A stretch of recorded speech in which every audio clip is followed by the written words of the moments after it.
Assalamualaikum warahmatullahi wabarakatuh. Alhamdulillahi rabbil alamin. Wassalatu wassalamu ala rasulina wa habibina Muhammad wa ala alihi wa sahbihi ajma'in wa man tabi'ahum bi ihsanin ila yaumiddin, amma ba'. Apa khabar sedang penonton yang dirahmati Allah sekalian? Saya doakan seperti biasa, yang ada hajat ditunaikan, yang ada masalah mudah-mudahan Allah kurniakan jalan penyelesaian. Sebelum kita nak masuk kepada topik perbincangan kita pada pagi ini, suka untuk saya maklumkan kepada sedang penonton yang dirahmati Allah sekalian, Murtada Dakwah Center merupakan sebuah pusat komuniti Islam ulung yang dinamik mengimarahkan fungsi masjid 24 jam sebagai aset ekosistemnya. Memecah stereotip masjid, Murtada Dakwah Center mendominasi trend dengan mewujudkan hub gaya hidup sunnah dilengkapi stadium e-sukan, taman permainan kanak-kanak dalam masjid, kapsul hotel dan rumah kucing. Bakal menyinar sebagai mercu tanda Kedah Darul Aman 2030. Murtada Dakwah Center, di sini kecintaan Islami bermula. Terima kasih kepada sedang penonton yang dirahmati Allah sekalian yang masih lagi sudi menjadikan tontonan Tanyalah Ustaz pada pagi ini sebagai tontonan pilihan anda. Sedang penonton yang dirahmati Allah sekalian, kalau kita teliti dan kita amati, kebanyakan masyarakat kita pada hari ini suka untuk menjatuhkan sesuatu hukum. Sedangkan kalau kita menjatuhkan sesuatu hukum itu tanpa berlandaskan sumber-sumber yang sahih, boleh mendatangkan kerosakan yang besar di kalangan masyarakat. Oleh itu, kami di Tanyalah Ustaz pada pagi ini berbesar hati untuk membahaskan tentang satu topik berkaitan akhlak, iaitu prinsip hukum yang akan kita bahaskan secara tuntas dan jelas bersama dengan guru kita yang mulia, iaitu Al-Fadhil Ustaz Dr. Zaharuddin Abdul Rahman. Assalamualaikum Doktor, apa khabar? Waalaikumsalam warahmatullahi wabarakatuh. Baik, alhamdulillah. Alhamdulillah. Terima kasih kepada Doktor yang sudi bersama dengan kita pada pagi ini. Jadi kepada seluruh keluarga besar Tanyalah Ustaz yang ada sebarang persoalan, yang ada kekeliruan, boleh ajukan soalan kepada kami melalui yang pertama talian ke 18881677 atau boleh juga ke Facebook kami Tanyalah Ustaz TV3, dan pastikan soalan berkaitan topik kita, iaitu prinsip hukum. Jadi sebelum kita nak bertanya, mungkin ada yang tak tahu dengan jelas apakah sebenarnya yang ingin kita bahaskan pada pagi ini. Oleh itu, jom kita dengarkan terlebih dahulu mukaddimah tajuk kita. Silakan Doktor. Bismillahirrahmanirrahim. Assalamualaikum warahmatullahi wabarakatuh. Alhamdulillah wa bihi nasta'in wa la udwana illa 'ala zalimin, amma ba'd. Terima kasih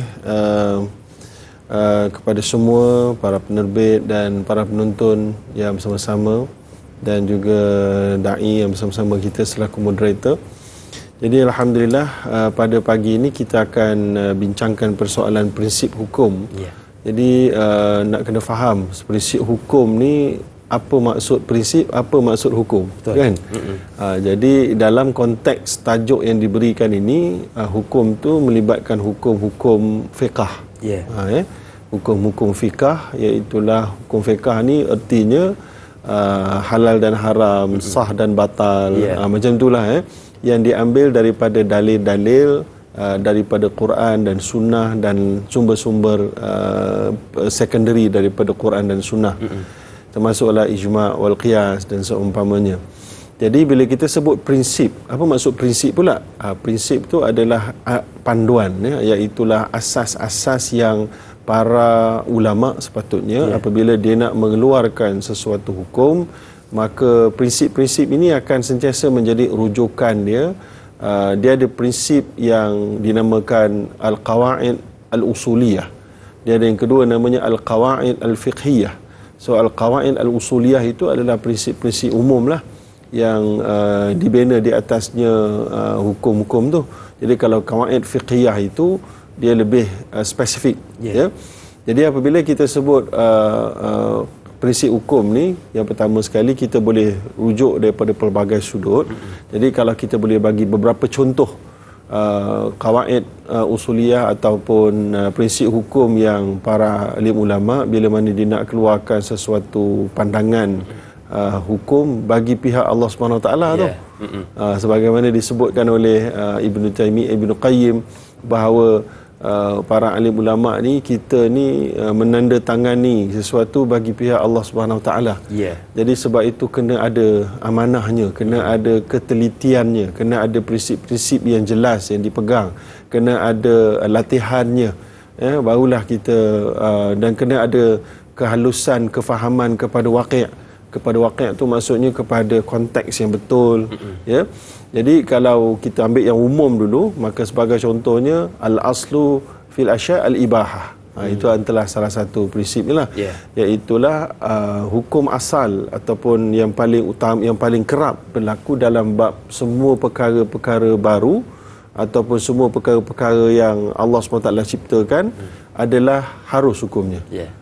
Hatta yadul dalilu ala tahrim, sehinggalah datangnya dalil menunjukkan pengharamannya. Jadi kalau tak ada dalil pengharaman, maka dia kekal di atas hukum asal harus. Contohnya kita jumpa tupai, apa hukum makan tupai? Kan? Jadi kalau tak ada apa-apa dalil yang boleh kita jelaskan, maka hukumnya harus. Contohnya begitu. Nak makan burung sebagai tertentunya kan, burung merpati ke apa kan. Jadi kena tengok ada tak dalil-dalil yang mengharamkan. Kalau tak ada, dikekal sebagai harus. Macam itu maksud contohnya prinsip hukum. Kemudian yang kedua, contohnya al-aslu fil ibadat at-tawaqquf ataupun at-tahrim, iaitulah hukum asal dalam bab ibadat, iaitulah ibadat khusus, solat dan sebagainya, iaitulah kekal di atas dalil saja. Sebagai contohnya, solat kita mestilah subuh 2 rakaat. Tak boleh kita sebab hari ini kita free sikit, kita nak solat 3 rakaat. Tak boleh. Tak boleh. So jadi dia mesti atas dalil sahaja. Tawakuf itu maksud dia. Bukan ijtihad. Dia tetap betul-betul dua-duanya. Tak boleh berat dah. Sama juga al-aslu fil muamalat al-iltifatu ila al-ma'ani, iaitulah asal hukum dalam bab muamalat pula, hukum sesama manusia, hukum melibatkan keuangan, urusan keuangan, dia pegang kepada maqasid dia. Ma'ani tu maksudnya apa dia punya kebaikan tu. Dia tengok kebaikan tu melebihi kemudaratan. Kecuali benda-benda yang telah jelas dalam dalil, sebagai contohnya pengharaman judi, pengharaman riba, maka semua tu memang dah confirm lah kemudaratan tu lebih banyak. Maka kita lihat, kalau ada transaksi baru yang tak jelas, ini tak pernah orang buat ni. Contohnya macam perbincangan cryptocurrency, kan, perbincangan NFT, kan, non fungible asset kan. So jadi ini tak pernah berlaku dalam kitab silam, tak ada dalam kitab moden pun, tak pernah ada lagi.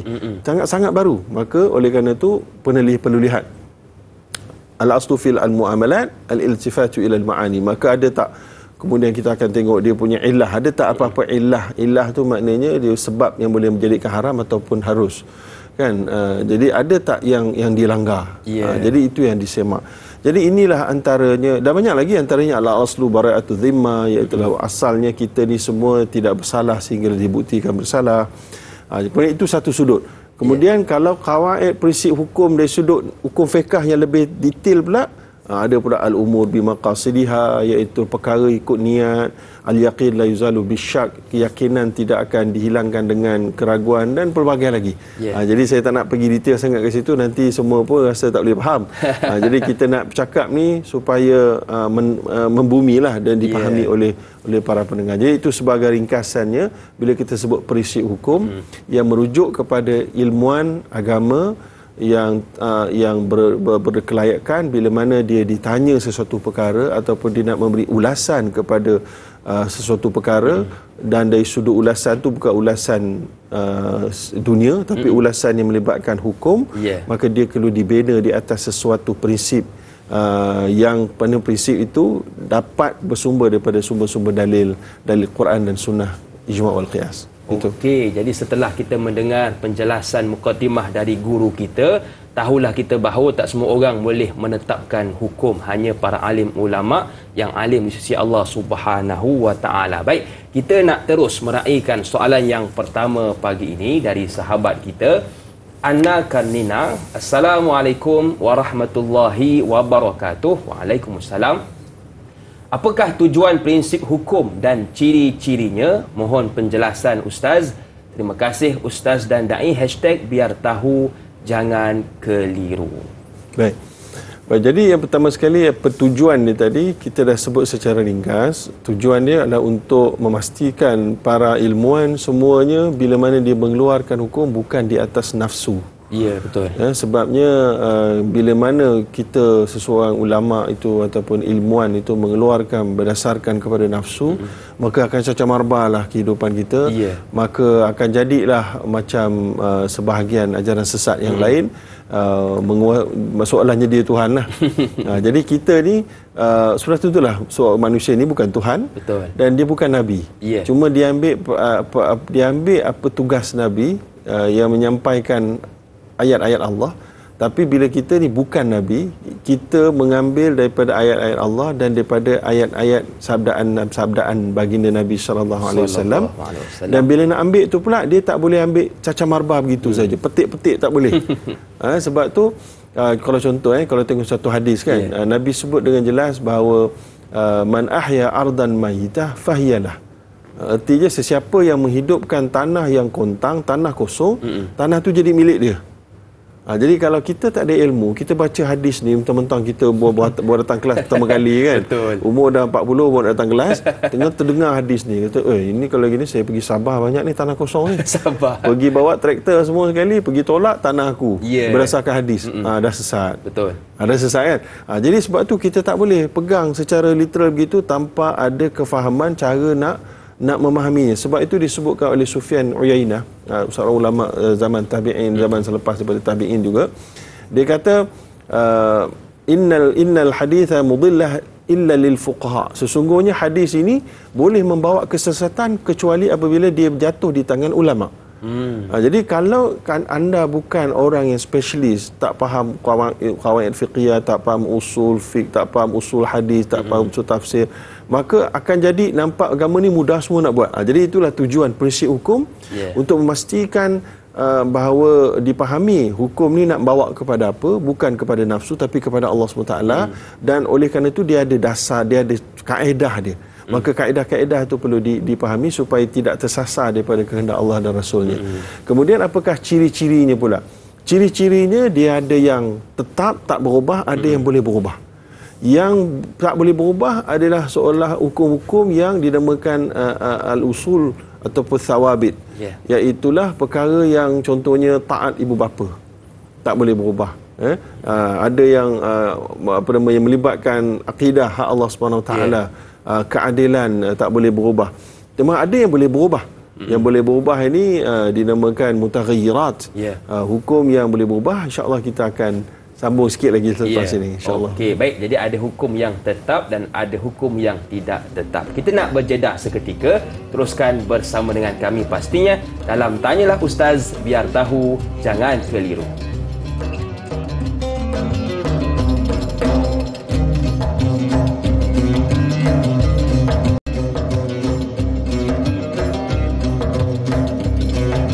Terima kasih kepada anda yang masih lagi sudi bersama dengan kami dalam Tanyalah Ustaz, biar tahu jangan keliru. Kita membicarakan tentang topik akhlak, iaitu prinsip Islam, prinsip hukum, bersama dengan guru kita Ustaz Dr. Zaharuddin Abdul Rahman. Baik, kita nak meraihkan soalan yang kedua. Rosden Samah, Assalamualaikum Ustaz dan Da'i serta kru Tanyalah Ustaz. Waalaikumsalam. Pertanyaan saya, bilakah hukum daripada ijma' serta qiyas boleh diguna pakai dalam menetapkan suatu hukum serta contoh permasalahannya? Yang kedua, apakah contoh hukum yang boleh berubah dan hukum yang tidak boleh diubah? Mohon pencerahan Ustaz, biar tahu jangan keliru. Wallahu a'lam. Terima kasih kepada Rosden Samah atas soalan. Kita pergi yang pertama tentang ijma' serta qiyas yang boleh diguna pakai. Ustaz. Bismillahirrahmanirrahim wa bihi nasta'in. Sebelum kita pergi ijma' dan qiyas tu, kita jawab soalan yang kedua dulu. Boleh, Ustaz. Contoh yang boleh berubah atau tak berubah, sebab dia menyambung kepada saya ulasan sebelum kita berehat tadi. Iaitulah beberapa contoh ataupun beberapa keadaan yang mana hukum tak boleh berubah dan boleh berubah. Yang boleh berubah ini berdasarkan kepada kaedah fiqh lah, taghayyurul ahkam bi taghayyuril azminati wal amkinah. Iaitulah boleh berubahnya hukum dengan berubahnya tempat dengan zaman.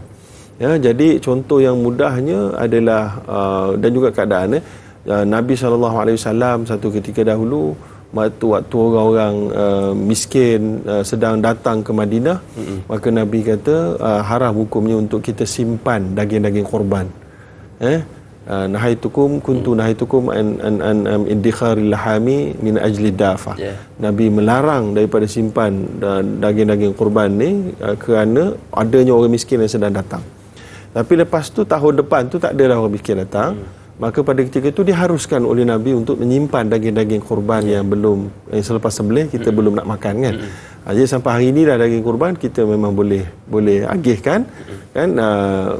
Jadi kemudian itu keadaan berubahnya hukum Sama juga dengan satu lagi hadis yang dhaif tapi ada sebut tentang pada bulan Ramadan seorang lelaki tua datang kepada Nabi bertanya apakah hukum dia cium isteri dia.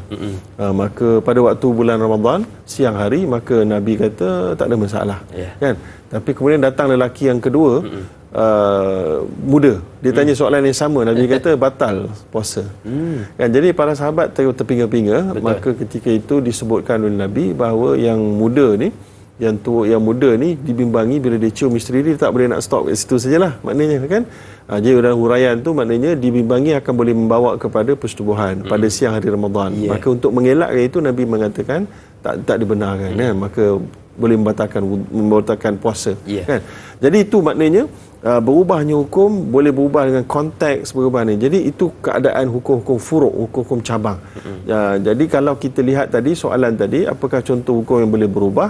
Hukum-hukum yang dibina di atas illah, iaitulah al-hukmu yaduru ma'a illatihi wujudan wa adaman dalam kaedah dia.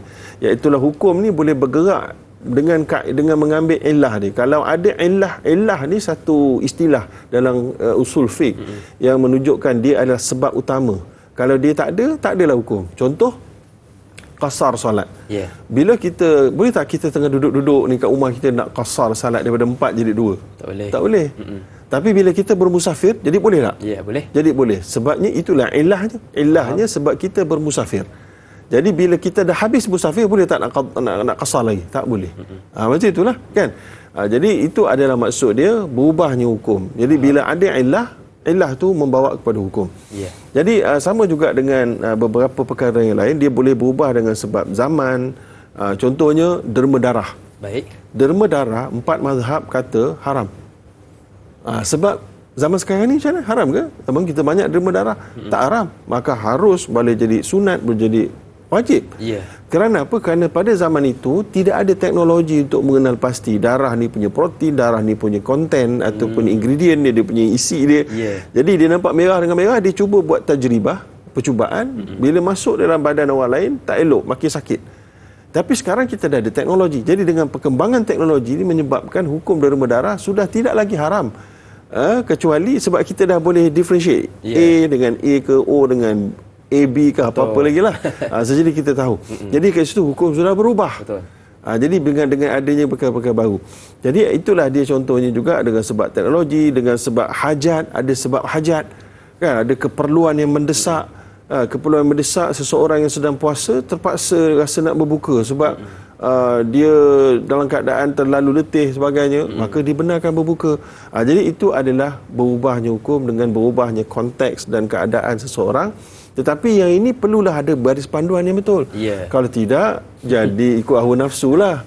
Jadi kita rasa kita perlu, boleh. Tak perlu, tak payah kan. Jadi bukan macam itu. Dia ada kaedah dia. Maka sebab itu para alim ulama yang nak mengeluarkan hukum ni, dia kena jelas. Dan dia kena jelas, kalau dia tak boleh jawab, dia tak boleh jawab lah. Sebab itu disebutkan al-ilmu thalathatun. Ilmu tu ada 3 cabang. Al-kitabu natiqun wa sunnah madiyah wa la adri. Yang pertama, kitab Allah yang menjadi sumber kita, sunnah Nabi yang sudah lalu yang jadi sumber kita. Yang kalau kita ada 2 tu, kita ada ilmu. Yang ketiga, wa la adri. Aku tak tahu. Oh, itu ilmu Yes. Jadi bila kita tahu kita punya sempadan, tahu tak tahu, itulah orang berilmu. Tidaklah macam Imam Malik cakap, Imam Malik bin Anas, dia kata kalau kamu jawab semua soalan dia hantar pada kamu, maka kamu sebenarnya seorang yang gila. Kan? Jadi maknanya semua soalan kita boleh jawab. Macam Profesor sebut tahu kan. Jadi tak boleh. Itu adalah membuktikan kita dalam satu lagi nas menyebutkan bahawa sesiapa yang lebih kurang erti dia yang menjawab segala sesuatu, maknanya ada jawapan dia, maka disebutkan usiba muqatalati, iaitulah muqatilatahu, ataupun iaitulah dia ni macam cacat anggota dia, ataupun sudah cedera anggota dia, maknanya ada masalah lah. Jadi sesiapa, kemudian satu lagi disebut siapa yang berfatwa bighairi ilm ataupun min ghairi thabatin, itulah siapa yang keluarkan satu hukum tanpa ada kepastian, tanpa ada kajian yang jelas, maka dia akan menanggung dosa orang yang buat ikut fatwa dia tu. Allah. Jadi kalau saya kata hukum dia harus, maknanya saya tak cukup kajian. Tapi saya kata haruslah kot. Haruslah, takut tak boleh jawab kan, malu kan, jawab je harus hukumnya. Tapi orang tu membuat sebenarnya benda tu haram. Allah. Maka kamu tanggung dosa orang tu. Itu disebutkan. Jadi itu soalan yang kedua tadi. Yang pertama tu, apakah macam manakah kita nak guna, bilakah nak gunakan qiyas dengan ijma' ni? Jadi bila tu, sebagai yang perlu kita faham, semua hukum-hukum ni datang daripada Quran dan Sunnah. Hatta ijma' dan qiyas pun dia kena ada dalil daripada Quran dan Sunnah. Cuma qiyas ni benda baru. Contohnya hukum dadah. Dadah ada tak dalam Quran? Tak ada. Mumad dadah adalah, tapi itu bukan dadah drugs. Jadi tak ada dalam hadis, tak ada dalam sunnah. Jadi bila tak ada, macam mana hukum ulama nak kata dadah? Maka digunakan qiyas. Qiyas ni adalah analogi. Dia analogi, dia cari hukum yang ada illah yang sama. Illah tu ada sebab apa? Ada tak hukum-hukum yang macam dadah? Maka cari, jumpalah contohnya arak. Kullu muskirin khamr wa kullu khamrin haram, disebutlah hadis. Setiap yang memabukkan akal adalah arak, dan setiap arak adalah haram. Maka bila kita tengok dadah, dia ada kesan yang sama melalui consumption, kemudian dia bawa kepada kemabukan yang boleh menghilangkan kewarasan, dan itu adalah sama dengan arak. Maka hukumnya macam arak. Hukum arak apa? Haram. Maka hukum dadah apa? Haram. Itulah maknanya qiyas. Itu secara jelasnya bagaimana proses qiyas itu dilaksanakan bila mana hukum baru datang. Jadi apa yang boleh saya simpulkan, Islam tu begitu mudah, tapi ingat jangan kita ambil mudah. Baik, kita ada seorang pemanggil di talian. Assalamualaikum, siapa di sana? Waalaikumsalam warahmatullahi wabarakatuh. Dr. Hakim dan Dr. Zaharuddin Abdul Rahman. Saya Umar Abdul Majid dari Felda Cini Timur 3, Pekan Pahang. Assalamualaikum Doktor dan Da'i. Waalaikumsalam warahmatullahi wabarakatuh. Silakan tuan. Soalan saya begini Doktor. Doktor, kita dah dia maklum prinsip hukum halal jelas, yang halal jelas, yang haram juga jelas. Tapi kita ada lagi satu hukum di pertengahan itu, iaitu subahah, iaitu yang dikatakan sebagai was-was ini Doktor. Jadi masalahnya kadang-kadang kita main hukum kod-kod. Boleh kot, benda tu boleh makan kot. Jadi bolehlah kita main kod-kod, main hukum kod-kod. Kalau baju macam doktor ni, macam nak kita tak apa, boleh pakai lampau cantik kan. Itu baju kod. Ini berhukum dia tak boleh pakai kod-kod. Jadi soalan saya, contohlah haiwan dua alam. Ada setengah pendapat kata boleh makan haiwan dua alam. Contohnya belangkas ke apa ke, ketam ratu ke boleh. Tapi main kadang-kadang kod-kod tak boleh ratu, mana boleh. Kalau main ini ada susah ni Doktor. Jadi bagaimana caralah kita untuk menekan kaedah terbaik untuk kita selesaikan hukum supaya kita tak pakai hukum kod-kod ini. Jadi apa Doktor? Itu soalan saya Doktor dan Da'i. Terima kasih banyak Da'i dan Doktor. Senyum nampak gigi, ada rezeki kita jumpa lagi. Terima kasih banyak. Assalamualaikum. Waalaikumsalam warahmatullahi wabarakatuh. Terima kasih kepada pemanggil setia kita. Kalau zaman kita ada satu lagi Ustaz, Ustaz. Alah, makruh je, bukan haram pun. Jadi bagaimana dengan golongan sebegitu? Silakan Doktor. Baik, alhamdulillah, lama tak dengar suara Encik Umar. Jadi memang pemanggil setia dalam program Tanyalah Ustaz sejak 10-15 tahun lepas. Baik, jadi soalannya berkenaan dengan syubhat la ya'lamuhunna katsirun minan nas, iaitu yang disebut oleh Nabi yang ramai orang tak tahu. Tetapi apakah stand kita ataupun kedudukan kita bila kita berhadapan dengan perkara ini? Yang pertama nak tahu itu apa itu syubhat. Syubhat ini adalah yang tak jelas pada orang awam. Orang awam tak jelas, tapi sepatutnya para ilmuwan jelas. Sebabnya innal halala bayyin wal harama bayyin. Jelasnya halal dan haram itu jelas pada ulama. Tapi kalau benda yang orang awam tak jelas, dirujuk kat ulama. Tapi kalau ulama pun tak jelas, Jadi syubhat lah. Ya, betul. Itu syubhat. Kan syubhat jugalah maknanya di kalangan ulama. Jadi ulama pun kalau ulama tu jelas tapi dia ada dua kumpulan, itu cerita lain. Baik. Jadi yang ini ulama tak jelas, maka eloknya kita jauhi. Jauhi itu sebabnya Nabi sendiri yang ajar.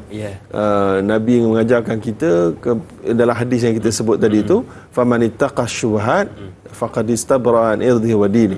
Sesiapa yang menjauhkan diri daripada syubhat, maka dia telah menyelamatkan agama dan maruah dia. Masya-Allah. Dan siapa yang bermain dekat syubhat selalu, waqa'a fil haram, boleh jatuh dalam haram.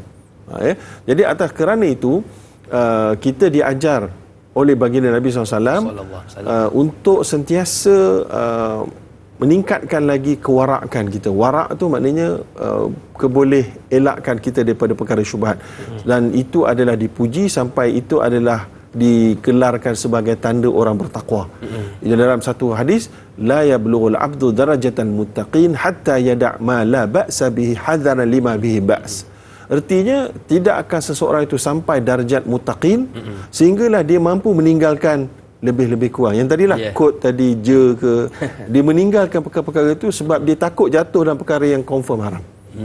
Jadi kalau orang tanya, apakah hukum forex trading? Kita kata syubhat kot. Jadi belok jauh je terus. Betul. Kan? Jauh je terus. Jadi atas kerana itu juga tanda sebagai seorang bertakwa, dia mampu elak benda-benda yang mungkin harus. Sampaikan Umar Al-Khattab radhiyallahu ta'ala anhu berkata, Umar Al-Khattab kata, dia kata tarakna tis'ata a'syaril halal makhafata riba. Aku tinggalkan 9/10 daripada sumber yang halal kerana aku takut jatuh dalam riba. Itu dia, takut dalam syubhat tu. Baik, jadi kemudian kategori yang kedua, yang ulama tidaklah tak pasti. Ulama pasti, tapi dia ada dua kumpulan. Satu kata harus, satu kata halal. Satu kata halal, satu kata haram. Jadi kita nak pegang yang mana? Yang pertama sekali, kalau kita boleh gabungkan pandangan mereka, itu lebih baik. Iaitulah yang halal, yang haram adalah dalam konteks begini, yang halal dalam konteks begini. Tapi kalau kita tak boleh, maka kita ambil di kalangan ulama yang kita lebih yakin keilmuan dia dan kewarakannya. Jadi itu adalah kaedah yang kedua.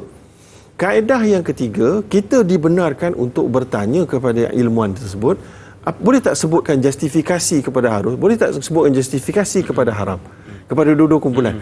Kemudian kita menggunakan kurniaan Allah kepada kita, iaitu akal, kesihatan, dan mestilah jauh daripada bias, iaitulah kecenderungan tertentu. Kita punya nafsu sebenarnya nak yang halal, kita nak cari halal. Macam ada orang tanya saya, dia kata, pandangan ni tak ada yang mengharuskan ke? Kenapa kalau ada saya nak pakai yang itu? Yang itu tak boleh. Itu namanya fatwa shopping. Fatwa shopping. Fatwa shopping ni hukumnya haram. Faham. Ataupun dalam bahasa Arab, kaedah usul fiqh namanya tatabbu'ur rukhas. Iaitulah kita mencari-cari yang paling ringan untuk kita gunakan kerana nafsu kita. Bukan kerana keperluan, dia kena nafsu kita. Kata-kata keperluan saya lah tu, tapi sebenarnya nafsu saya. Tak boleh.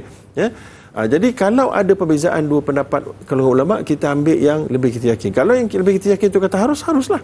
Jadi kemudian selepas itu kita sudah tidak bersalah, sebagaimana yang disebutkan tadi, saya sebutkan pada tu man afta bi futia bi ghairi ilm, sesiapa yang berfatwa dengan tanpa ilmu, maka apa yang dibuat oleh orang yang bertanya tersebut akan ditanggung oleh pengeluar fatwa.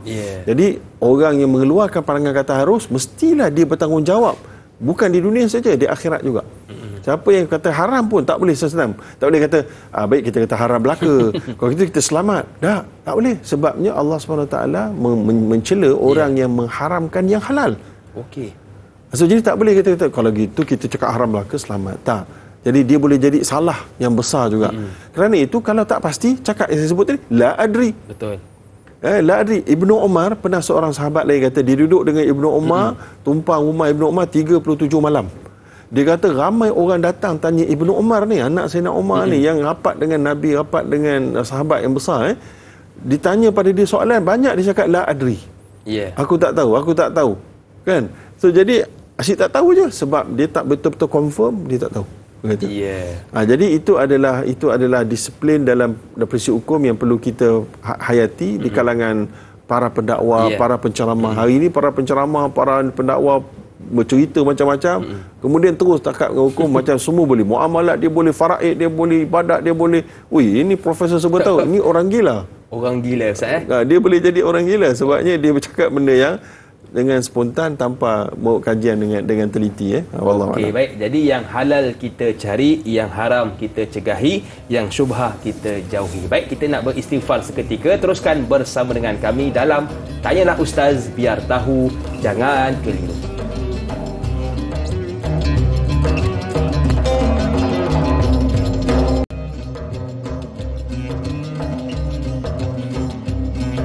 Hukum Islam bukan memeras tapi membatas. Hukum Islam bukan mencabik tetapi mendidik. Hukum Islam bukan mengongkong tetapi menyanjung. Masih lagi bersama dengan saya Da'i Hakim, juga guru kita Ustaz Dr. Zaharuddin Abdul Rahman, membicarakan topik akhlak iaitu prinsip hukum.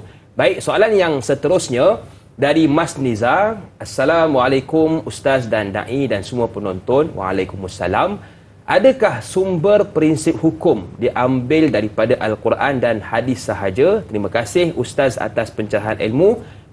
#biar tahu, jangan keliru. Terima kasih kepada Mas atas soalan. Silakan Doktor. Baik, kita dah sebutkan secara jelas, secara ringkas tadi bahawa sumber hukum sudah tentulah yang paling utama adalah Quran dan diikuti oleh sunnah Nabi SAW. Yang mana sunnah itu pula adalah mestilah hadis yang sahih dan hasan sahaja. Hadis yang dhaif boleh jadi support punya ataupun penyokong saja. Dia tak boleh jadi yang core. Jadi itu dalam bab hukum. Kalau dalam bab fadail amal, amal ibadat nak bagi galakkan tak apa. Tapi dalam bab yang penetapan hukum, dia tak boleh jadi yang kuat hadis dhaif ni. Apatah lagi hadis palsu. Jadi kemudian selain daripada dua itu, dia ada cabang ni pula. Cabang yang lain iaitulah ijma' dan qiyas. Ijma' ini persepakatan para sahabat terlebih dahulu. Kalau ada persepakatan para sahabat, contohnya ijma' ni dalam bab penetapan harga. Kan, penetapan harga, berapakah harga maksimum dalam jual beli? Ada tak dalam hadis sebut secara jelas? Tak ada. Ada tak dalam Quran sebut secara jelas? Tak ada. Kan, yang dilarang ke, yang diharuskan ke, tak ada secara jelas. Bila tak ada tu, ada tak ijma' yang boleh jadi bantuan? Ada.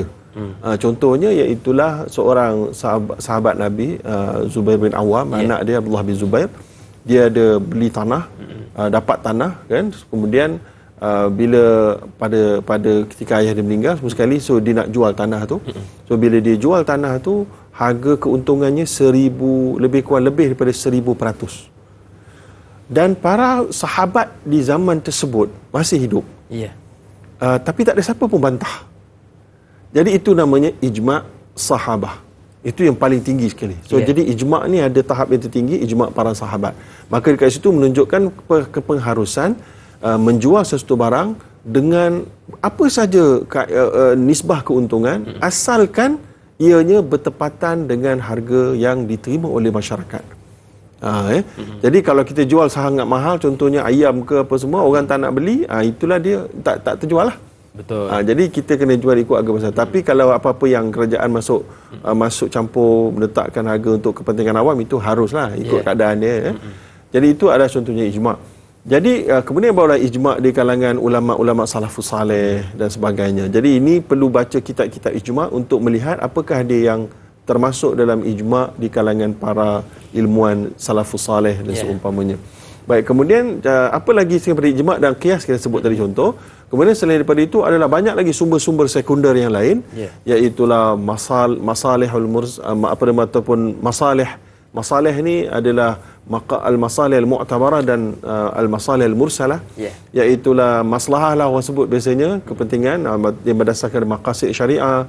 Ada yang kemudian sumber-sumber lain seperti banyak tu. So jadi al-istishabnya dan banyak lagi lah. Al-akhdhu bi aqalli mengambil yang dalam mazhab Syafi'i pun ada, bi aqalli maqil dan seumpamanya. Jadi itu semua sekunder lah. Tapi yang utama tu yang tadi tu, 4 tadi tu. Baik, jadi itu soalan kepada Mas Rizal tadi. Mas Rizal. Okey, baik. Terima kasih Ustaz atas pencerahan. Saya tertarik dengan satu soalan yang diajukan oleh sahabat kita Al-Shal. Assalamualaikum Ustaz dan Da'i. Waalaikumsalam. Adakah prinsip hukum itu merangkumi tauhid, keadilan, amar ma'ruf nahi mungkar, kemerdekaan, persamaan, ta'awun dan toleransi? Mohon Ustaz kongsikan. Terima kasih. #biar tahu jangan keliru. Sebab masyarakat kita selalu kalau dengar hukum ni selalunya lah berkaitan fiqah. Jadi adakah berkaitan juga dengan tauhid dan sebagainya? Silakan doktor. Baik, sudah tentu hukum ni dia punya maqasid dia adalah untuk mencapai tauhid, mencapai keadilan, melaksanakan amar ma'ruf nahi munkar, memastikan manusia ini merdeka daripada perhambaan, ya. Betul, ta'awun, toleransi, semua itu ada dalam mana-mana hukum sebenarnya. Khususnya hukum yang melibatkan muamalat. Ya. Hukum muamalat ni bukan muamalat duit saja. Dia ada muamalat duit, kewangan, ada muamalat kekeluargaan, muamalat kepolitikan pentadbiran awam, dia ada muamalat jinayah, hukum jinayat, semua tu. Ya. Jadi semua ni ada sebahagian ni yang Allah dah tentukan, contohnya macam faraid, muamalat juga, pembahagian pusaka, Allah dah tentukan macam mana. Tapi masih ada boleh, pewaris-pewaris tu masih boleh waivekan dia punya right. Dia boleh let go. Contohnya saya patut dapat 1/6, saya bagikan kepada orang lain. Boleh. Bukan wajib pakai faraid, tapi kalau kamu tak boleh bersepakat, wajib pakai faraid. Baik. Ya, begitu. Itu kan nak memastikan keadilan, nak memastikan tak bergaduh, nak memastikan ta'awun, nak memastikan toleransi, nak memastikan semuanya tak bergaduh kerana duit, maka itu tauhid juga. Tidak mempertuhankan duit. Jadi semua dalam hukum-hukum melibatkan kita ni, dia mengajak kepada yang ini. Sebab tu kita jangan nampak bahawa hukum ni hanya sekadar do's and don'ts, hanya sekadar regulasi. Tapi dia lebih daripada regulasi. Jadi kerana itu kadang-kadang ada di kalangan pendakwah, penceramah yang memperlekehkan perbincangan hukum. Dia kata Islam ni bukan sekadar hukum, lebih banyak lagi. Dan Quran tu melibatkan hukum tu adalah 10% saja, 90% lagi melibatkan bukan hukum. Tapi sebenarnya hukum juga, tapi bukan hukum fiqah. Betul. Tapi hukum-hukum yang melibatkan panduan kehidupan, panduan hati, panduan bersosial, semua itu sebenarnya hukum. Semua bukan hukum fiqah lah kita sebut, tapi melibatkan. Jadi itu saya nak sebut jawapan dia tadi adalah ya, betul. Itu adalah prinsip umum yang mana syariah itu yang disebutkan syariah tadi tu. Syariah tadi dia merangkumi semua tadi, aspek-aspek tadi. Wallahu a'lam. Okey, baik. Kita ada seorang pemanggil di talian. Assalamualaikum. Siapa di sana? Waalaikumsalam warahmatullahi wabarakatuh. Saya Ismail. Okey, soalan saya begini tanya doktor. Bagaimanakah akhlak adab kita bila berhadapan dengan berbagai pandangan dalam sesuatu berkenaan dengan prinsip hukum? Itu soalan saya hari ini. Terima kasih. Assalamualaikum warahmatullahi wabarakatuh. Waalaikumsalam warahmatullahi wabarakatuh. Terima kasih kepada Tuan Ismail Mat Isa. Cantik soalan beliau tentang adab bagaimana kita menghadapi pelbagai pandangan. Doktor, silakan. Baik, jadi soalan yang menarik. Soalan ni sepatutnya bukan hanya ditujukan kepada orang awam. Dia kepada dua-dua kumpulan. Satu, kumpulan ulama' itu sendiri. Baik. Yang kedua, kumpulan orang awam. Kepada kumpulan ulama', apabila wujudnya perbezaan pendapat, dia punya pendapat harus, orang sana pendapat haram, maka dia tak boleh maknanya nak menyalahkan 100% siapa yang buat pandangan tu adalah fasik, siapa yang buat pandangan tu adalah kafir, siapa yang buat pandangan tu adalah syirik. Tak boleh.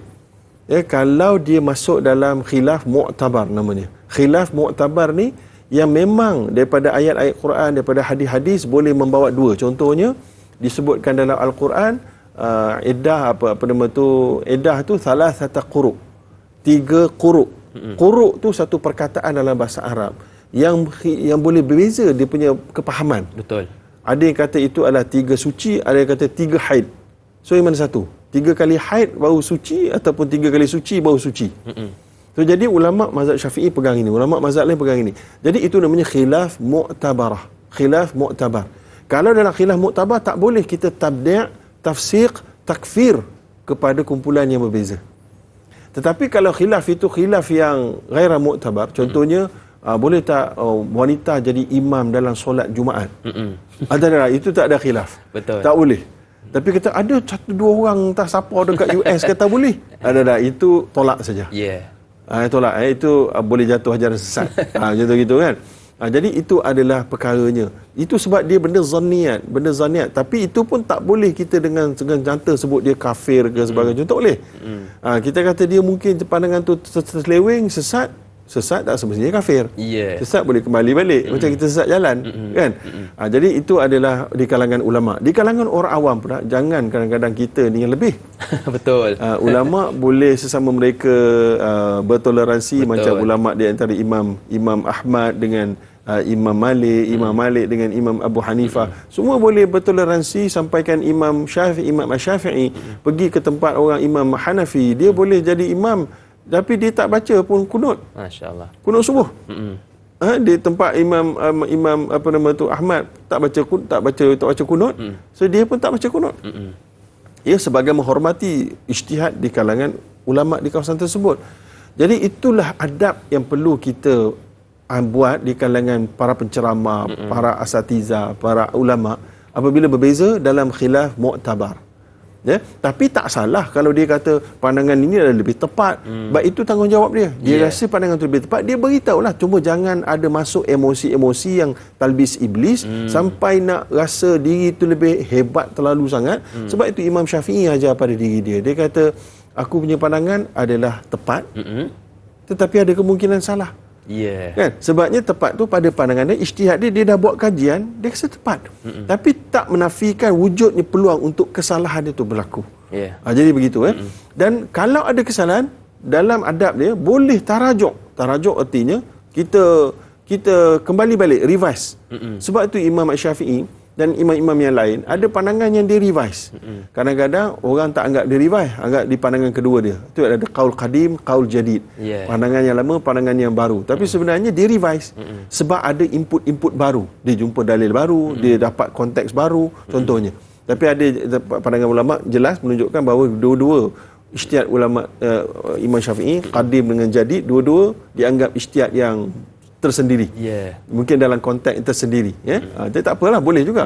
Cuma kita nak beritahu, bolehnya kita tarajuk. Tak ada rasa malu pun kita nak tarajuk. Tak perlu kita rasa malu untuk kita tarik balik. Jadi kemudian di kalangan orang awam, tak boleh pula kita berlebih-lebih. Ulama di kalangan mereka berlapang dada, tiba-tiba kita yang tak lapang dada. Sebab kita sibuk nak cek penyokong kita pun haramkan sana, kita hentam orang sana, sampai jadi pada zaman 400-300 Hijrah berbunuhan. Baik Ustaz. Mungkin kita boleh sambung cerita tentang berbunuhan tersebut, tetapi kita nak beristighfar seketika. Jangan ke mana-mana, teruskan bersama dengan kami pastinya dalam Tanyalah Ustaz, biar tahu jangan keliru.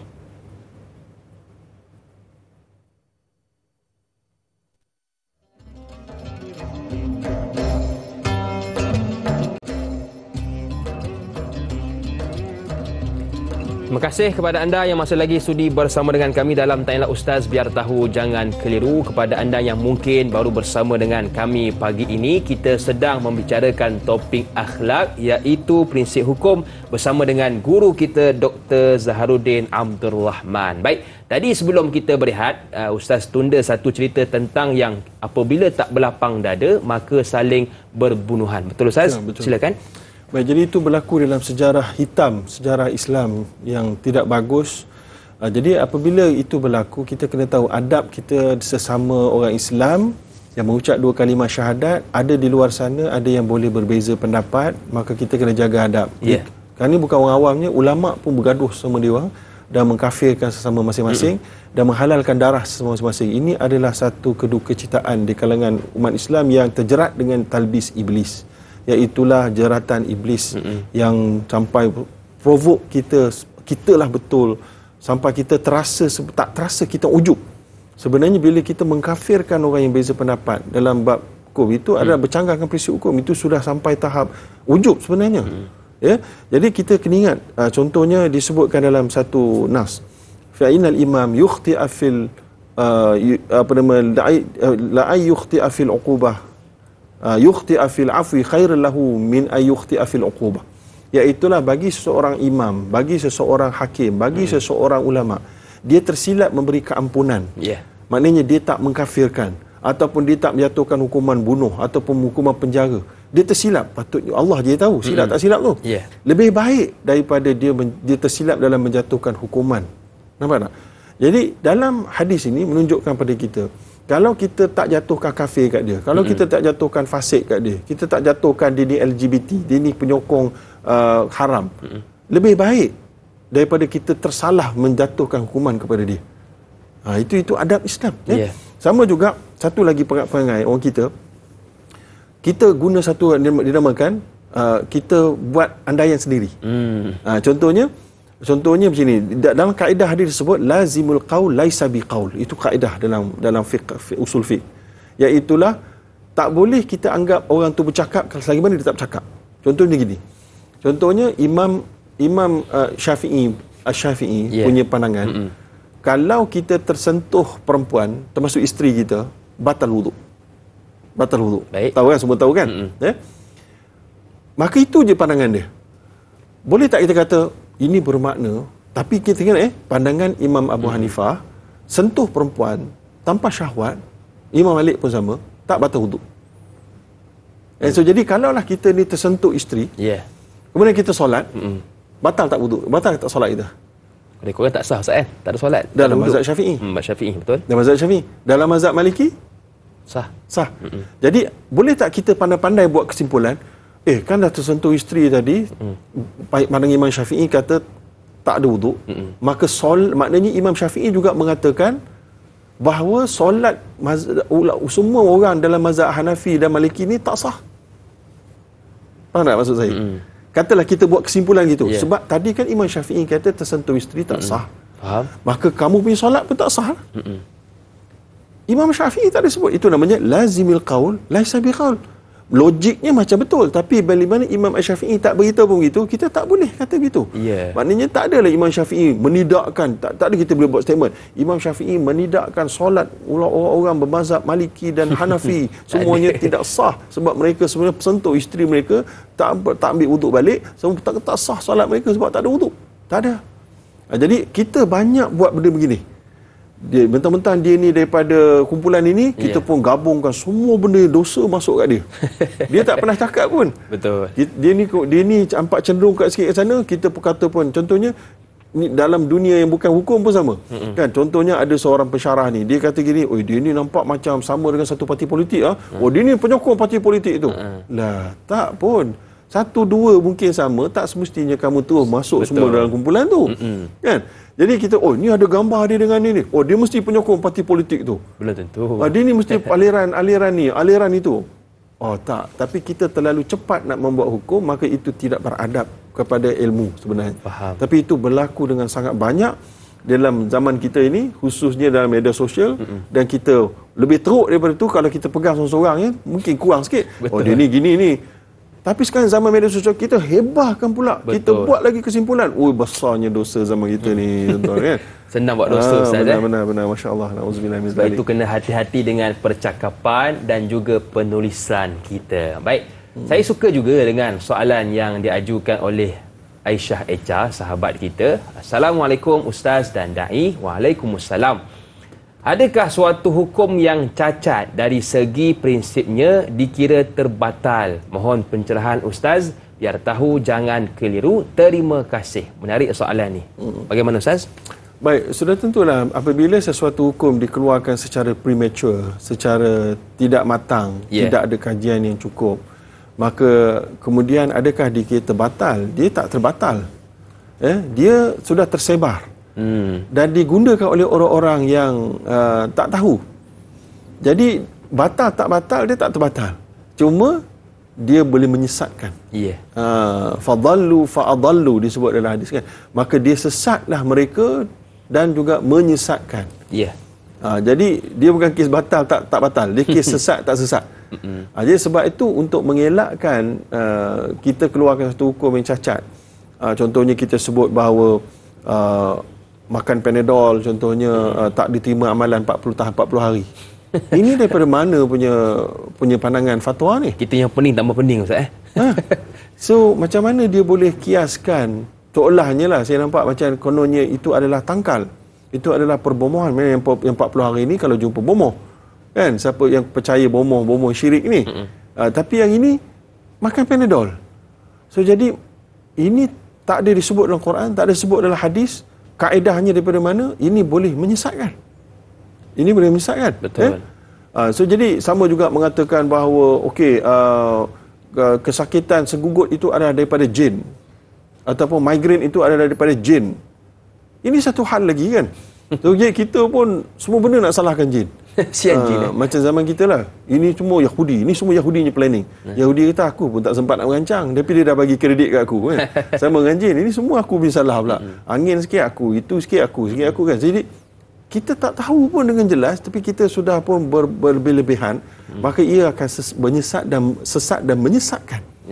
Jadi atas kerana itu kita kena hati-hati. Tak boleh nak just sembrono memberikan pandangan tanpa ada ilmu yang jelas dari sudut hukum, sumbernya, kemudian cara ijtihad dan istinbat. Cara istinbat itu memerlukan kita mendalami pengajian usul fiqh. Jadi hari ini orang pandang rendah kepada ilmu agama. Sebab semua rasa dia pandai. Sampai mufti dekat dalam Facebook tu. Betul. Amal kan? mufti. Kan? Jadi ilmu perubatan, boleh tak kamu pergi bedah jantung sekali? Belajar ilmu kat Facebook, pergi bedah jantung, boleh? Oh, tak berani. Hai, mati orang kan. Betul. Itu orang mati. Tapi kita duk fatwa tu, kita seolahnya bedah hukum agama dengan fatwa kita, mati agama. Betul.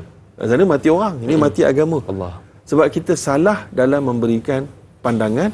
Maka sebab itu, kalau tak tahu kita senyap. Sebab tu tadi disebutkan kaedahnya kita kena buat kajian lebih. Kalau tak ada mampu nak buat kajian, kita senyap je. Jadi ada setengah orang dia pun provoke kita. Kata, doktor tak ada beri pendapat pun tentang benda ni. Saya tak ada kajian cukup. Saya senyap lah. Falyaqul khairan aw liyasmut. Hendaklah kamu cakap baik ataupun kamu senyap. Cakap baik, saya beri hukum.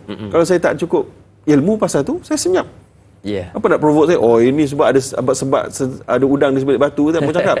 Tak ada. Udang saya adalah saya tak ada cukup ilmu. Habis cerita. Betul. Kan, dan saya bukan pengulas setiap benda contohnya kan. Jadi kita pun pergi kat Facebook orang ni, pergi dekat alimuan ni, semua kita tanya. Lepas tu lebih teruk lagi, kita nak melaga-lagakan mereka. Betul. Kata doktor ni cakap macam ni, dia cakap itu jadi an-namam. Allah. An-namam pengadu domba ni sebenarnya partner neraka. Disebut dalam hadis Nabi kan. Jadi itu keadaannya. Sama juga macam kalau kita sebut contohnya dengan umum. Ni hukum ni. Sebut dengan umum. Kita kata makan kopok lekor masuk neraka. Allah Akbar. Kan? Sian peniaga. Peniaga pun kesian. Jadi kita kena detailkan. Tak boleh kita bagi lamsam. Memang betul mungkin ada peniaga-peniaga yang jahat. Dia duk campur semua, tahi, kepala semua. Dia orang tu je lah. So kita kena spesifikkan. Ini kuat penipu ni. Dia buat peniaga tak amanah, tak najis semua sekali. Depa tu je. Tapi maknanya tak boleh nak jadi dia boleh jadi sesat dan menyesatkan. Jadi kita bimbang. Kita sebab tu ilmuwan ni zaman dulu senang sikit. Kita berceramah dekat surau masjid, kumpulan tu je lah. Kalau sesat pun kalau tahu pun silap pun boleh cover balik sebulan depan. Tapi hari ni dengan rekod, dengan video, dengan macam ni, saya pun takut ni. Betul. Sebab ada, doktor. dia masuk kat YouTube, saya mati 30-40 tahun lagi ada dekat YouTube. Allah Akbar. Kan, jadi kalau salah tu nak cover balik, susah tu. Jadi sebab tu kita kena extra cautious lah. Wallahualam. Okey, baik. Jadi kepada sedang penonton yang dirahmati Allah sekalian, kita memang suka berkongsi. Lagi-lagi hari ini kita banyak media sosial, Instagram, Facebooknya, dan setiap media sosial itu ada butang kongsi yang bila orang tengok, orang tertarik, orang akan kongsi. Persoalannya ialah apakah yang kita tulis itu berdasarkan hukum yang betul ataupun sebaliknya. Itu yang menjadi persoalan. Kalau betul, silakan dan kita akan mendapat pahala di sisinya. Akan tetapi bayangkan kalau benda tu tak betul, itu akan memudaratkan kita semua. Baik, kita nak berehat seketika di TV3 akan berakhir di sini. Teruskan bersama dengan kami di TV9. Jumpa selepas ini. Pastinya tanyalah Ustaz, biar tahu, jangan keliru.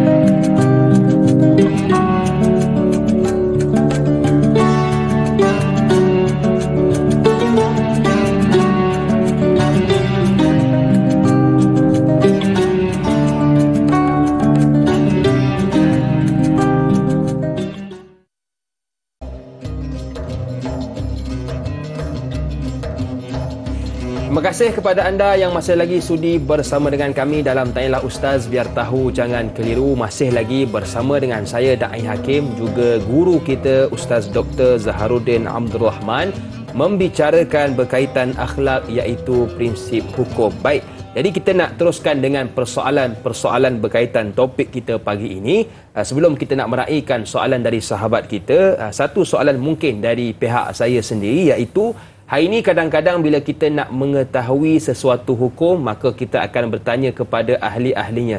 Dan mungkin kadang-kadang ada sebahagian kita menetapkan upah. Jadi bagaimana? Adakah dibenarkan kita mengambil upah atau bagaimana? Silakan, Doktor. Baik, alhamdulillah wa bihi nasta'in. Jadi persoalan kita yang bertanggungjawab, yang mempunyai ilmu, dia tak boleh nak simpan ilmu dia. Betul. Ya? Maka yang bila mana ditanya dia kena jawab. Maka bila dia menjawab, persoalan kita ni dilaksanakan tanggungjawab dia lah. Tapi dia nak ambil upah. Boleh atau tidak jawab soalan tadi kan? Jadi kalau ikut menurut kata Al-Imam An-Nawawi rahimahullah ta'ala, dia kata wal mukhtar lil mutasaddi lil fatwa yatabarak bidzalik. Hendaklah orang-orang yang berikan fatwa ni, dia hendaklah bertabarak, dia kena free je. Free of charge. Tetapi dia kata dengan jelas wa yajuzu ay ya'khudha alaihi rizqan min baitil mal. Tapi boleh ambil apa-apa keperluan dia daripada baitul mal. Jadi itu yang pertama. Tetapi kalau kita lihat dengan lebih lanjut, antaranya ulama lain, antaranya dalam Hasyiah Durul Mukhtar, dia kata yastahiqul qadhi al-ajra 'ala katbil wathaiq. Dia maknanya boleh orang yang menjadi qadhi yang ditanya fatwa ini mengambil upah di atas penulisan fatwa dia. Penulisan jawapan dia. Sebab dia menyebutkan dekat sini bahawa li'annal wajib alaihi al-jawabu bil lisan. Dia kata yang wajib adalah menjawab secara lisan. Tapi kalau nak tulis semua sekali itu dah ada ekstra kerja, itu dah kira upah atas tenaga. Betul. Yang bukan berkait dengan fatwa, yang di luar fatwa yang lisan saja.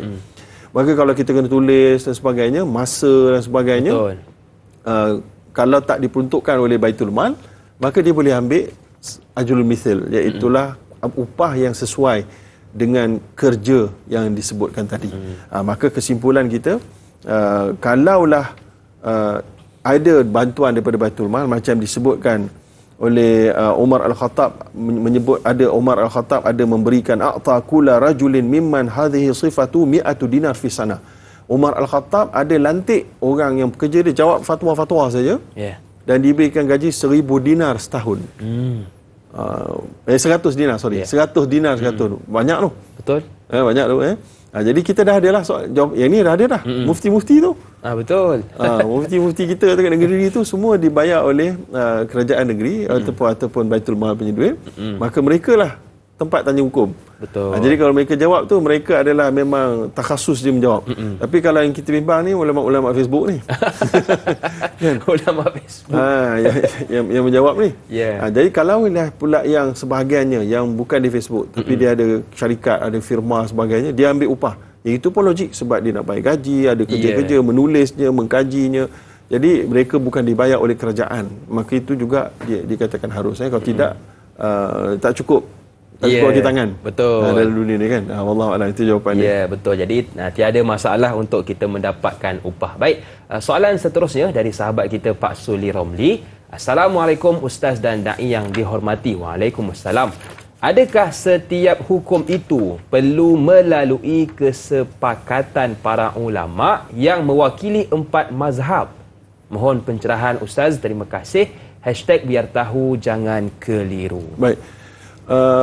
Hukum dia ada hukum asas. Hukum asas memang sepakatlah ulama mazhab. Itu contohnya wajib solat 5 waktu. Kan? Itu sepakat semua mazhab tu kan. Dan kemudian waktu tu waktu apa, subuh, zuhur dan sebagainya. Itu semua setiap satu tu berapa rakaat. Itu semua jelas. Cuma yang cabang-cabang itu yang berbeza. Cabang-cabang. Jadi dalam mazhab tentu niatnya bagaimana, yang ini niatnya masuk macam mana, yang ini cara sujudnya kena begitu-begitu. Sebab jelas atau tidaknya dalil dan kepahaman dalil itu berbeza. Maka kerana itu hari ini bukan ulama saja berbeza pendapat. Orang yang dalam disiplin ilmu lain pun beza pendapat dalam disiplin ilmu dia. Sebagai contoh, doktor perubatan. Saya ingat lagi, saya sendiri punya pengalaman, ada sakit kaki satu ketika dahulu, pergi kat satu hospital, jumpa doktor ni, dia pun X-ray, dia pun beri takrif, dia pun bertakwilkan, ini adalah ini gini. Lepas tu saya tak puas hati, saya pergi hospital lain double check kan. Lain pula pendapat dia. Dia kata tak betul itu. Dia kata ini. Nampak? Doktor pun khilaf juga. Bila membaca X-ray, dia pun ada takrif, takwilan masing-masing. Ada interpretasi masing-masing. Maka ia adalah nature manusia. Nature manusia memang tak boleh kita ni sama saja. Jadi memang Allah tak jadikan begitu. Sebab itu Allah suruh kita berkenalan, bertaaruf, adanya fungsi dakwah. Kan? Jadi kerana kita ni berbeza. Berbeza kulit, berbeza bangsa, berbeza agama, berbeza bahasa. Maka kerana itulah tugas kita ni sebagai yang membawa ni, kita menjawab soalan-soalan itu juga ada perbezaan. Sebab itu kalau di tanah, di tempat orang negara sejuk, kan, saya ingat lagi macam ada dalil kan, menyebutkan ada seorang sahabat dia berhadas besar, kemudian ditanya, perlu tak waktu perlu mandi. Lepas tu orang tu pun mandi pada waktu sangat sejuk dan berlaku kematian. So Nabi marah. So jadi bila tempat di negara sejuk, kalau contohnya saya ingat saya belajar dekat Jordan dulu, dekat UK dulu, bila waktu musim sejuk dengan salji semua sekali, sejuk betul. Kita nak ambil wuduk tu, nak buka stokin, pakai air, tak ada air panas. Kan? Jadi bagi sebagian orang tak boleh. Maka sebab tu khuf itu penting. Khuf, kasut kulit tu kita sapu atas kasut kulit dan seumpamanya. Jadi hukum berubah ikut tempat. Berubah tak boleh kita kerah ikut kita je. Ini jadi daerah dia berbeza. Contohnya lagi puasa orang dekat kawasan area Kutub Utara tu kan. Tak ada malam contohnya kan. Dia siang je, macam mana nak puasa 24 jam kan. Kena ada fatwa yang berbeza. Sebab tu ulama yang berkecimpung dan bercampur dengan lebih banyak, dia punya fatwa lebih kemas. Macam Syekh Qardawi, masya-Allah, dia ada pendedahan dekat Eropah. Berbeza pendapat dia dengan ulama yang duduk Saudi je, yang duduk Mesir je, daripada degree sampai PhD duduk Mesir je, tapi tak tahu dunia luar. Maka dia punya fatwa akan sangat berbeza. Sebab tu Imam Asy-Syafi'i masa di Baghdad, pandangan dia lain sikit biasa di Mesir. Pendedahannya berbeza, manusianya berbeza, fatwanya jadi berbeza, ada beberapa tempat. Jadi itu adalah keadaan dia. Kalau kita nak sebutkan tadi soalan daripada yang ditanyakan, jadi itulah keadaannya, Wallahualam. Okey, baik. Jadi seperti yang telah Ustaz sebutkan tadi, begitu ramai ulama hari ini, lagi-lagi di Facebook Ustaz. Jadi hari ini kalau kita kata jangan keluarkan hukum, tunggulah mufti dan orang yang ahli. Kami pun boleh baca Quran, kami pun boleh faham hadis. Jadi apakah kriteria ataupun langkah demi langkah seseorang itu boleh ataupun dibenarkan mengeluarkan sesuatu hukum, Doktor? Baik, yang pertama sekali kalau kita baca satu hadis, ajra'ukum 'alal futya ajra'ukum 'alan nar, orang yang paling berani bagi fatwa, dia hendaklah paling berani untuk dihumban dalam neraka. Allah Akbar. So jadi sebab itu diriwayatkan bahawa Imam Malik bin Anas dan Makhul, dia ni apabila nak fatwa dia akan baca dulu la haula wala quwwata illa billah. Masya-Allah. Setiap kali nak fatwa. Banyak lagi lah benda lain, cuma nak sebutkan mereka sangat berhati-hati. Sebab tu kalau belum confirm, belum pasti, mereka tak sebar, mereka tak memberi pandangan pun. Masya-Allah. Kan? Macam biar tahu jangan keliru kan. Kan ni biar pasti, jangan sebar kan. Jangan sebar dahulu. Jadi atas kerana itulah kita nak bagi pandangan dekat sini dengan jelas. Disebutkan oleh para ahli ulama, adab berfatwa ini ataupun kalau bukan fatwa dalam Malaysia ni, perkataan fatwa tu khas untuk kuasa fatwa dan mufti. Tapi dalam konteks literal tu, fatwa tu orang yang beri panduan hukum. Sama ada dia dilantik oleh secara umum lah, global lah. Kalau kat Malaysia keluar fatwa mufti saja, tuan kuasa fatwa. Tapi kalau dekat luar negara ni, siapa-siapa beri pandangan pasal hukum adalah fatwa lah sebenarnya. Jadi mereka ni mestilah, yang pertama sekali mereka mestilah niat dengan ikhlas, niat yang betul untuk menyelesaikan soalan ini, berdasarkan kemampuan yang paling mampu, berdasarkan Quran dan Sunnah yang mereka faham. Dan kalau mereka tak faham, mereka kena tahu dekat mana limit mereka. Jadi macam saya hari ni lah, kalau ada tanya, saya ada tahu limit lah. Saya tak boleh lah lebih daripada ni kan. Satu ni limit saya tahu tak tahu. Yang kedua, limit saya bercakap depan televisyen. Sebab tak semua benda yang sesuai untuk cakap kat depan televisyen. Sebab orang ni berbeza-beza. Betul, setuju. Kan? Jadi saya cakap hari ni pun ada ahli ulama yang hantar WhatsApp kat saya kan. Ada yang sokong gini-gini, sokong bagus sebagainya kan. Mungkin ada yang tak sokong juga. Jadi ramai orang kat luar tu, kita pun tak nampak, kita pun tak tahu kan. Jadi kita kena tahu batasnya. Jadi jangan sampai ni kan. Itu yang pertama. Kemudian yang keduanya, hendaklah mereka rujuk kepada Quran dan Sunnah terlebih dahulu. Kalau mereka ada kemampuan untuk menggali daripada khazanah direct Quran dan Sunnah, ini biasanya mujtahid mutlak, mujtahid. Tapi kalau kita bukan mujtahid, kita tak gali direct pada Quran. Kita rujuk kitab-kitab yang ulama-ulama silam dah tulis. Yang mana mereka bawakan dalil-dalil. Kemudian kita tengok dalil-dalil mereka, kita faham dan kita buat yang ketiga, kita buat perbandingan. Dia buat perbandingan. Kita buat perbandingan, tengok ulama sana punya dalil. Itu namanya muttabi'. Muttabi' iaitu orang yang ada ilmu alat, tapi dia tak sampai mujtahid. Dia tak tengok dalil Quran dan Sunnah terus. Dia tengok pandangan-pandangan ulama yang silam, dia tengok dalil-dalil mereka dan apakah hujah-hujah penghuraian mereka. Mereka faham penghuraian tu. Mereka buat perbandingan, itu namanya proses tarjih. Proses tarjih. Tapi sebelum tarjih itu dilaksanakan, kita kena tengok pula yang keempat, suasana kita. Siapa yang bertanya dekat area kita ni dan suasana kita. Sebab itu kitab fiqh itu dekat negara Arab. Ya, betul. Suasana dia lain, masyarakat dia lain. Sesuai tak dengan kita? Keadaan politik kita dengan keadaan politik dia. Maka kena faham waqi'. Tak boleh semaknanya orang yang beri fatwa ni duduk dekat dalam bilik sejuk semata-mata, tak keluar-keluar, tak campur orang, tiba nak keluarkan fatwa, tak sesuai. Dia kena bercampur bergaul. Bercampur tu bukan campur tengok manusia punya sikap saja. Bercampur tu maksudnya bercampur tengok kesediaan masyarakat, ilmu mereka. Macam Nabi.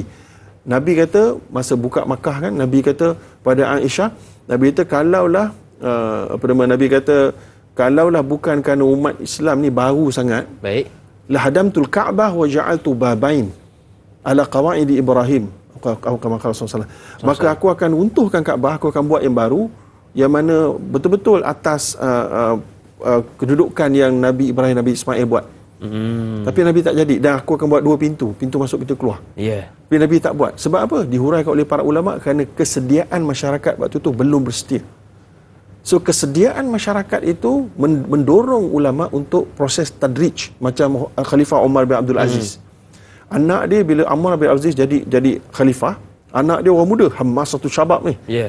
Masa sebelum tu banyak benda-benda ngarut, banyak benda syirik. Anak dia minta kalau boleh kita buang segera 100% satu malam kalau mesti siap.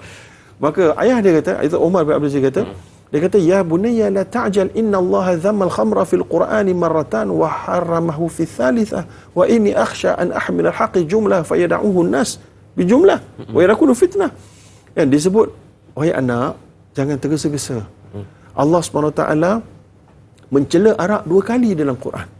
Kali ketiga baru Allah haramkan. Masya Allah. Maka aku tak mahu membawakan kebaikan secara sekumpulan yang manusia tak mampu, akhirnya manusia tolak dan menjadi fitnah. Nampak? Dia ambil daripada sunnah. Macam mana Allah turunkan Quran secara munajjaman, iaitulah berturut, dan manusia Nabi berikan hukum itu secara berproses. Walaupun kita hari ini dah lengkap, tapi manusia yang dah sesat, kita dah lupa hukum, kita nak ajak balik, kena ada tadarruj namanya. Kena ada proses gradualnya. Maka dekat situlah dia kena faham bila nak gradual, bila tak gradual. Tak boleh nak terus haram bid'ah kan. Apa nama tu, wahabi kan. Masing-masing duk bergaduh sesama dia kan. So jadi akhirnya umat Islam yang pegang yang dilihat komit dengan agama, asyik gaduh saja. Betul. Kemudian bila sampai setahap emosi, menggunakan bahasa-bahasa yang kasar, tak ada akhlak mulia. Masya-Allah. Orang yang tidak beragama tengok, inikah dia orang beragama? Kalau aku jadi orang beragama, aku jadi macam depa lah. Allahu akbar. Pakak bergaduh kerja dia. Kan? So, jadi ada jadi akhirnya hilanglah hikmah agama, termasuk jatuhlah kita dalam lubang talbis iblis. Nauzubillah min zalik. Okey, baik. Banyak lagi yang ingin kita bicarakan, tetapi sebelum tu kita nak bertakbir seketika. Teruskan bersama dengan kami pastinya dalam Tanyalah Ustaz, biar tahu jangan keliru.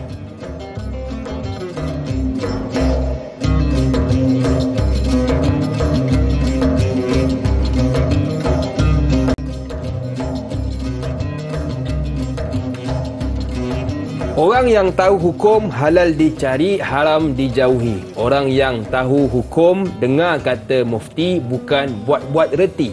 Orang yang tahu hukum berhukum untuk menerang, bukan menyerang. Masih lagi bersama dengan kami dalam Tanya Ustaz Biar Tahu Jangan Keliru, membicarakan berkaitan akhlak, iaitu prinsip hukum bersama dengan Dr. Zaharuddin Abdul Rahman. Baik, sebelum kita nak meraihkan soalan dari sahabat kita, suka untuk saya ajukan satu soalan berkaitan. Hari ini perasan tak tuan-tuan dan puan-puan, kalau kita mencari sesuatu solusi kepada masalah kita, bila kita cari kadang-kadang ada yang pandangan mengatakan tak boleh dan ada pandangan mengatakan haram. Jadi adakah sama makom tak boleh itu dengan haram? Bagaimana doktor? Baik, soalan yang menarik. Sebenarnya kita kena faham dengan terang dan jelas. Perkataan halal dan haram itu sangat sensitif dan penuh dengan tanggungjawab. Ya, betul, setuju. Kita hari ini kita anggap dia macam biasa-biasa. Tapi di kalangan orang yang faham, perkataan halal dan haram ni hanyalah selepas kajian yang sangat mendalam dan kepastian yang sangat jelas, barulah kita kata halal haram. Kerana Allah SWT sendiri dah menyatakan, qul ara'aytum ma anzalallahu lakum min rizqin faja'altum minhu haraman wa halalan. Allah kata, kami dah turunkan kepada kamu rezeki dan kami dah jadikan kamu ini halal atau haram. Kemudian Allah kata dekat ujung, am 'alallahi taftarun, adakah kamu nak memalsukan, mendustakan Allah? Kan? Jadi ada satu lagi ayat yang lebih kurang sama. Hadza halalun hadza haram litaftaru 'ala Allahil kadhib, iaitu kamu cakap ini halal ini haram, kamu nak mendustakan Allah ke. Jadi ini bermakna dihuraikan oleh para ulama mufassirin, perkataan halal dan haram ni sangat sensitif. Sebab itu Imam Malik bin Anas pernah mengatakan bahawa kami dekat zaman dahulu kita tak, bukan kita punya kaedah cakap hadza halal dan hadza haram. Biasanya kita akan cakap ini tak harus, ini tak boleh, ini aku tak suka. Yang orang tanya, dia halal ke haram ustaz? Tak payah buat lah. Tak payah buat tu haram ke? Cukup orang-orang kena faham, bila kita tak payah buat, maka tak payah buat. Maknanya ikut kepahaman ilmuwan yang ditanya itu, dia kata benda dia tak boleh buat. Ada haram ke? Dia tak berani nak cakap haram, sebabnya haram itu membawa tanggungjawab yang besar dekat depan Allah SWT. Sebab seolahnya ini Allah yang cakap, ataupun ini Rasulullah yang cakap. Jadi dia tak berani. Maka itulah sebabnya Imam Asy-Syafi'i pun dan imam-imam empat yang lain biasanya sebut anak-anak akrah. Aku tak suka ini. Faham? Aku benci yang ini. Dia benci itu maknanya jangan buat lah. Tapi dia tak berani nak sampai cakap haram sebab dia punya rasa tanggungjawab tu sangat besar. Jadi kita kena faham begitu. Jadi janganlah lepas ni provoke asatizah. Kenapa tak haram ke? Kita kata tak boleh. Jangan buat. Jangan dekat. Dah, cukup. Jadi kalau dari sudut istilah haram tu sangat berat. Kalau dari sudut literal bolehlah haram tu jangan buatlah kan. Tapi maknanya perkataan halal dan haram itu mengandungi maksud dan usaha yang sangat tinggi. Maka sebab itu kalau nak buat begitu, eloknya kita buat secara kolektif. Iaitulah sebab tu adanya jawatankuasa fatwa, supaya mereka melihat dengan sudut berbagai angle, dengan pelbagai minda, pelbagai ilmu di kalangan ulama, mereka boleh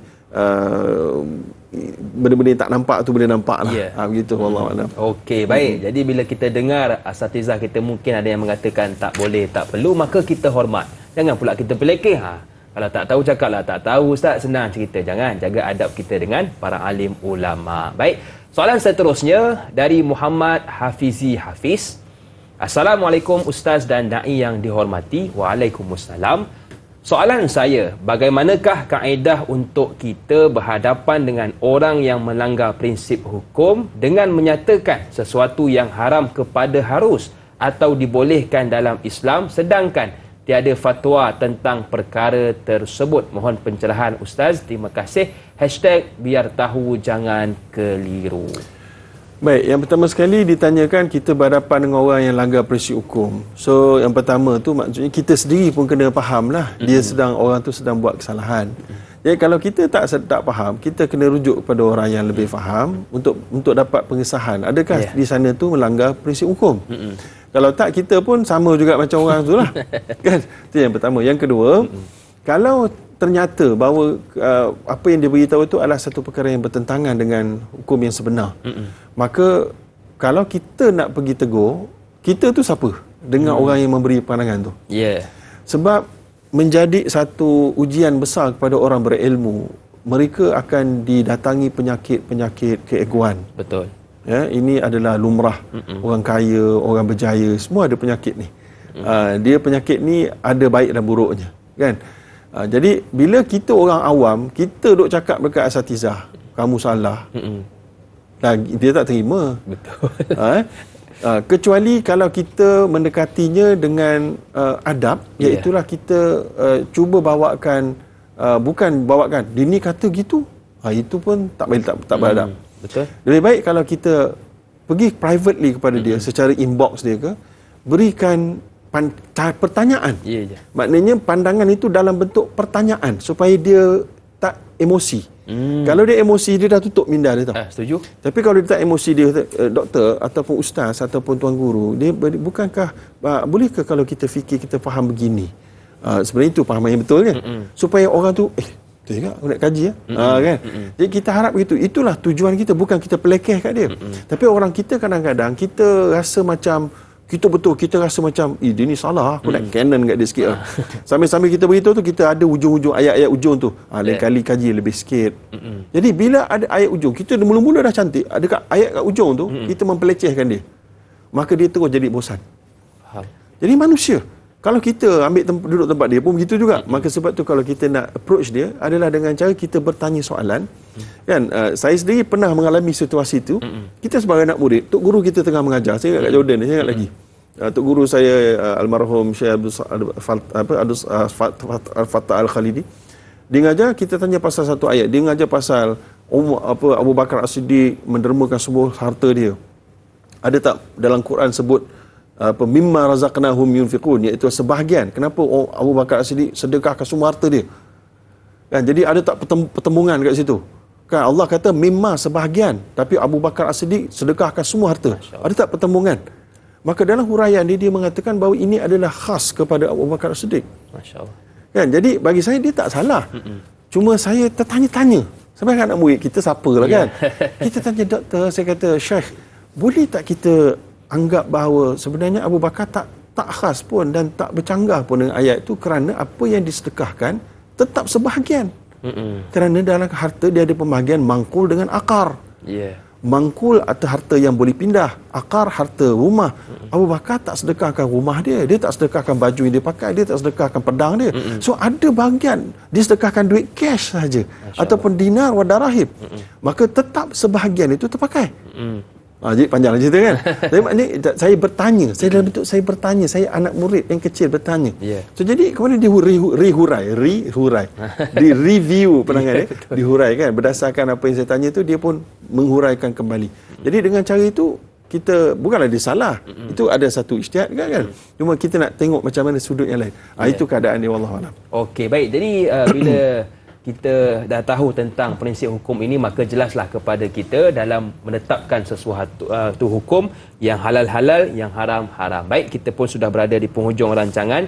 Sedikit doa ringkas sebagai penutup, Doktor. Bismillahirrahmanirrahim. Alhamdulillahirabbil alamin, hamdan syakiran hamdan hamidan hamdan yafi ni'amahu wa kafi majidah. Rabbana atina fid dunya hasanah wa fil akhirati hasanah wa qina azabannar. Allahumma faqihna fid din wa 'allimna ta'wil. Allahumma la ilaha illa antal alimul azim rabbus samawati wa rabbus syadhim bi rahmatika nastaghith fala takilna ila anfusina tarfata 'ainin wa la aqall min dhalika ya rahman. Wa sallallahu ala sayyidina Muhammad wa ala alihi wa sahbihi ajma'in walhamdulillahirabbil alamin. Amin ya rabbal alamin. Terima kasih kepada doktor yang sudi bersama dengan kita dan kepada seluruh keluarga besar Tanyalah Ustaz. Teruskan menonton Tanyalah Ustaz pada esok pagi bersama dengan sahabat saya Da'i Azrin, juga panelnya Ustaz Firdaus Subhi di bawah topik hadis, iaitu para wali Allah Subhanahu wa taala. Akhir kata dari saya, senyum nampak gigi, ada rezeki, jumpa lagi. Assalamualaikum warahmatullahi wabarakatuh.